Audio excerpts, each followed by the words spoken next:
Hello student, welcome back to my channel. আজ আমি email সম্পর্কে তোমাদের মাঝে কিছু ধারণা দেব, যেটা খুবই ইম্পর্ট্যান্ট।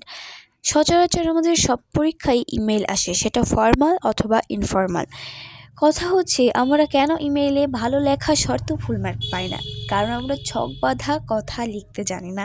হ্যাঁ, তুমি যদি একটি ইমেইলে ছক বাঁধা কথা লেখার পরে যে সম্পর্কে ইমেলটা লিখছো সে সম্পর্কে ৫ থেকে ৬টা সেন্টেন্স দিয়ে দাও, তাহলে আমি গ্যারান্টি দিচ্ছি স্যার তোমাকে 10-এ 10 অথবা 8-এ 8 মার্ক দিতে বাধ্য হবেন।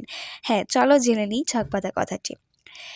At first, take my cordial love. I hope that all of you are safe and sound. I am also hale and hearty by the mercy of Almighty God. তুমি যদি এই ছকবাঁধা কথাটি লেখার পরে 5টা সেন্টেন্স অথবা 6টা সেন্টেন্স দাও, তাহলে তোমাকে স্যার 10-এ 10 মার্ক দিতে বাধ্য। হ্যাঁ, আর আমরা জানি ইমেইলের লাস্ট যে আমরা লিখি no more today, convey my regards to your parents and love to the younger. যদি তোমরা কেউ এই কথাটা না লেখো, তাহলে তোমরা কিন্তু মার্ক পাবে না। তাই তোমাদের এটাও লিখতে হবে এবং সম্পূর্ণ ইমেলটি লিখলেই তোমরা 10-এ 10 পাবে। Thank you so much.